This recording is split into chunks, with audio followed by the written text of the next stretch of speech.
Malcolm's perspective on people like Whitney Young, and not only Whitney Young, is that they could be framed in the metaphor of house Negroes and field Negroes. Right? From Malcolm's perspective, the leaders of the Civil Rights Movement, including Dr. King, who was much more of a radical really than Whitney Young was, all of them were like the house Negroes of plantation days.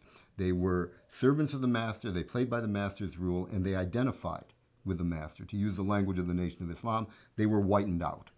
What Malcolm represented were field Negroes, the black masses, or the working class, more working class African Americans, in comparison to those who had aspired to or gotten a foothold in the middle class. So Malcolm, looking at the leadership of the Civil Rights Movement from the perspective of the masses, saw them as misleading the mass of black folk. The famous line is, you see an American dream, we see only an American nightmare. So the difference between those two perspectives is that if there is an American dream which is somehow being corrupted by white racism, then if you eliminate the corruption, you realize the dream. But if the American dream is really a nightmare, if white racism is the essence of Americanism, then you have to change the system as a whole if you are going to make progress in race relations. What Malcolm and, as it were, the angry children of Malcolm X were able to do was to bring to the surface the problem of Negro self-hatred. Skin lighteners and hair straighteners, and the lighter the skin, the higher the social class. If you're yellow, you're mellow. That whole litany, of skin color. So the affirmation of blackness sets a new ground, right, and challenges the ways in which, at least for some people, there really was an uncomfortable feeling that if I don't look like white folks, I'm somehow uglier than, less estimable than, more likely to be viewed as animal-like than, and so on.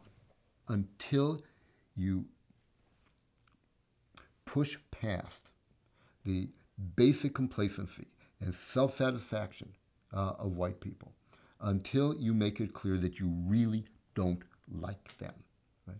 Nothing fundamental changes. All of the bloodshed, and it was mainly on the black side, and all of the pain of that period was absolutely necessary to make a dent in the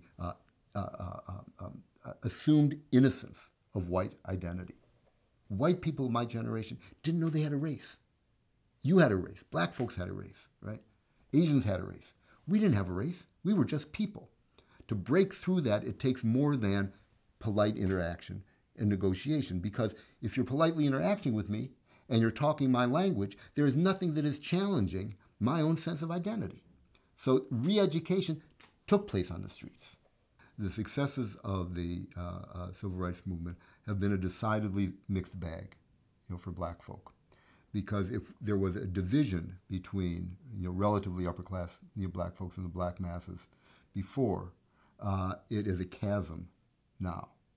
That the good news is there are a lot of black folk who are able to live lives with less of the sense, significantly less of the sense and the fact of racial burden than they did before.